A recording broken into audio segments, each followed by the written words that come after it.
Hello. So, yes, I'm Karen Henthorn and I'm here to be interviewed by Ignite Films. Oh, thank you, Karen. Thanks for being here.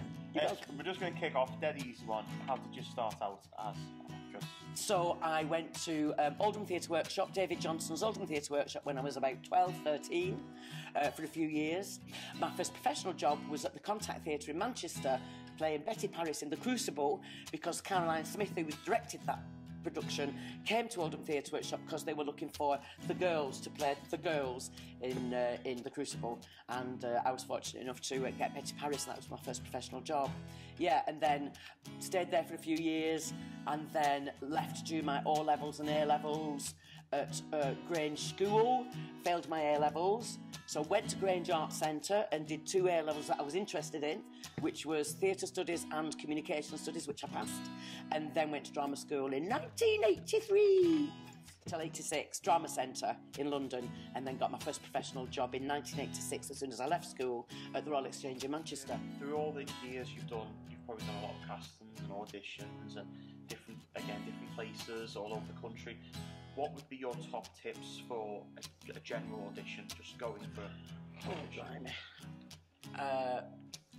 Well, be prepared. I mean, that's the obvious basic one. Dress appropriately. Don't have to dress exactly looking like the part, something that you're comfortable. If the character's sexy, you don't have to go in looking sexy, as long as you feel sexy, if that's, you know. Make sure that you do the research on the piece. Research what you don't know about the piece, the content of the piece. Make sure that you know your lines. Yeah. Go in with your script. I never go in without the script. Even if they might ask me to learn it, I always take the script in to refer to it, and I always do end up referring to it. They'll know the difference between you being familiar with it and not knowing it at all. Okay. So otherwise it's an exercise in remembering lines, and that's not what my audition's for. Really, my audition is to listen. Okay, yeah. And to respond to what my partner's saying to me. Do your research on your casting director? Do your research on your director? Do your research on the producer if they're going to be there? They might want a little chat, and then you can maybe, you know, the director might have directed a project that you've seen and you really love. You can talk about it and talk about why you like it, and be open to take direction as well. I've just done an ITV thing, and the director, I was asking him, what do you want? What do you look for in auditions? And he said, people who can take direction.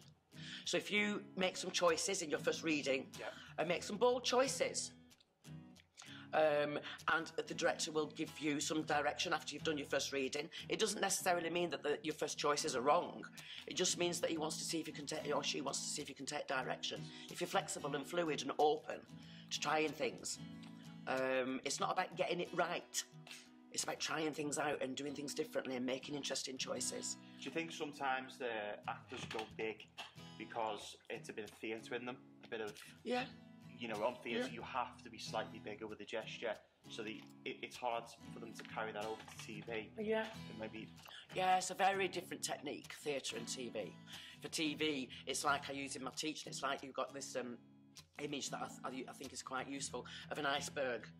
So you've got the image of an iceberg, and underneath the iceberg, underneath the water, what you can't see, the part of the iceberg, is much bigger underneath than it is on top.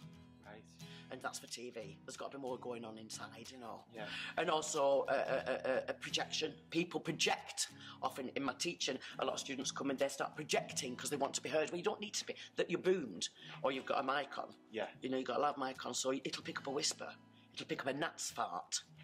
Working on TV, so but Ben Kingsley in Sexy Beast, he's huge, but it's all connected to truth. Yeah. So you can't be too big if it's truthful. When you've been in between acting jobs, what do you do to teach? Stay. Yes. Saying, well, I teach obviously in between acting jobs, so I've been teaching for 20 years, so I'm blessed that I just act and teach now. It's fantastic. So I don't have to keep saying in between jobs because my teaching keeps me saying. But when I wasn't doing that, when I was cleaning, childminding, bar work, stuffing chocolates in envelopes, telesales, waitressing, and that, you know, jobs that just I wasn't being creative. That was difficult to keep sane and to keep the faith, you know. that I'm good enough, because being out of work doesn't mean you're out of work, doesn't mean that you're a bad actor. It just means that you're just out of work and you spend a lot of your time. That's the hardest thing about being an actor, I think. Isn't the job? The job's the easy bit in a way. It's keeping sane when you're out of work. It's keeping the faith when you're out of work. Go to classes when you're out of work. Go to workshops. Go to classes. Just keep it up. Keep your skills up. Yeah. So how have you found? Have you got any advice or tips or anything you've done in the past? You know the way TV's very start-stop constantly. Yeah. And you might get given a scene where it's got to be very emotional. Yeah. Whereas on theatre you can roll with it. Yeah. TV, what do you do, or have you picked up anything over the years to help with that? But to keep focused. Yeah, that just keep focused. Stop. Just keep focused. I did a Dark Hearts last year, and I've got vertigo, and we were hanging over a balcony. We're standing over the 12 floors up. I was terrified, and it was really emotional. It was like a 4 or 5 page monologue talking about how I'd killed my daughter before I threw myself off the balcony. So it was really, heavy. Really heavy. But it was one of the most exciting days I've ever had filming because of the focus that was needed. You've got your 2 cameras, you've got your 30 crew, and in between takes, so they know what you're doing. Nobody came to talk to me. Makeup didn't come to do anything. They just left me hanging over this balcony. Just focus, just focus, just focus. I didn't break focus. For 3 or 4 hours, I didn't break focus, didn't ask anyone for water or a cup of tea. I didn't want to break focus. So I just stayed in that same, just obviously not crying for the whole 3 hours, otherwise I'd run out of genuine tears. I'd need a tear stick then, which I don't want to work with. I just then quiet, just keep focused. And do they allow you that Oh, absolutely. time? They know what you're doing. Yeah. Oh, absolutely. You're not being rude. You're not being unfriendly or unsociable. You're working. So if I come off set, 'cause I always play emotional parts, usually, I've got a face for that. Looks like I've had a really hard time. I look like I've had a really hard life. These bags under my eyes have got me a lot of work. So I just, they know what you're doing. Yeah, it's great. And so if I come off set with a banging headache or feeling exhausted, then I've worked. And that's what I aim for. Yeah. Because if the character's genuine upset, I've got to find my own connection to genuine distress. If I have to find tears, I used to, my cat, Molly, she died, we had to put her down. So I'd been born and we had to put her down after 17 years. And it was awful, it was absolutely awful. So I'd use the memory of her to trigger a genuine emotion in me and then say other lines, and I'm connected then. Yeah. And I'm connected. But then the Molly, the power of that ran out after a number of years. So now I've got a different trigger. I think of something very else that's very, it's got to be safe. Yeah. You know, my dad died a long time ago, and but I couldn't use him for a year or 2 years because otherwise I wouldn't be able to control the tears. Too far. Just, you know, it's too, yeah. So you don't, it's not therapy, you know. So you've got to be safe and you've got to be able to manage it and be in control of it.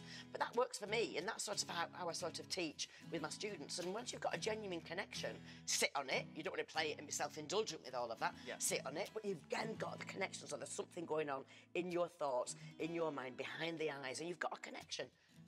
And then everything else follows. When you were on Coronation Street, were there any differences you found being on a soap to being in like a full drama? Yeah, time. Full-scale drama. Lack of time. Really? Yeah. The speed at which they shoot. The soap. Yeah. Yeah. And I did a Doctors a couple of years ago, and they did one take and then moved on. Oh my God, one take? Yeah. So if they can get it, you've got, and if you're not happy, but they're happy, they move on. Because the pace. So, you know, on a soap opera, you've got 2 or 3 takes, you know, but if maybe 4 takes, hopefully. And if you've got it in 2, then it'll move on. And it's multi-camera, so it's really fast.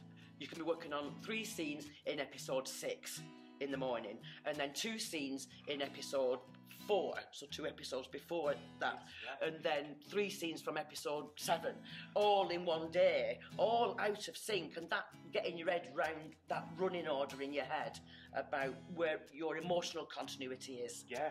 That was really hard.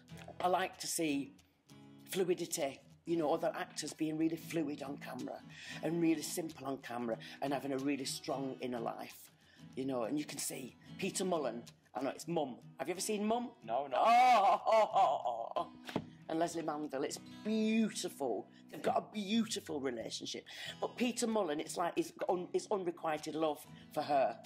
And the way he looks at her, his thoughts are so strong. His pupils change shape. Yeah. They expand, they get smaller, and then they get bigger. The way he looks at her. You can't act that. You can't act that. No. That's thought. He's really connected to a thought and how he feels about it. It's beautiful work. It's all in the eyes, you see. That's the truth of the person. That's the type of work that you to get across. Getting that strong thought. It's not about an external characterisation. It's like inner, using yourself fully. So, what would be your very top tips for working on camera, and what skills do you think are a must for an actor to have when they're on camera for any of your students? Well, tips for actor size doesn't matter. Truth does. Truth matters. Having a strong thought. Know why you're saying what you're saying. Know the meaning of what you're saying. Know the meaning of what your partner's saying to you. Have those thoughts. Think. And then everything else will follow. And do your prep. Fill yourself up. Even if you fill yourself up, all the references that are in that scene, make sure that you know what those references mean. Make sure that you're full up, and then leave it when you walk. You can't play all that prep. You can't play all that prep. You can't do all that stuff. So leave it at the door, put it in your pocket, and then just get on with it and listen, because it's done then, and what is important will stay. Subconsciously, it'll just stay. You'll give a movement, there'll be a shadow move, there'll be something that happens in response that you're not even thinking about, but that'll be best because you've done your prep. And then you can play, because you know who you are, you know your relationship, because you've done your prep. Now on television, you've got to do that on your own. Unlike in the theatre, you can do that with your 3.5 weeks with your director and your other cast members. So in television, you've got to do that prep. It's all about the prep in television. Yeah. If you know what you're doing and you know your lines, then you can forget them and then you can listen. Well, thank you very much, You're Karen. welcome. It's been great. No, it's been wonderful. Considering I was dreading it. Insight's been amazing. Thank you very much. You're welcome. It's a pleasure. Appreciate it.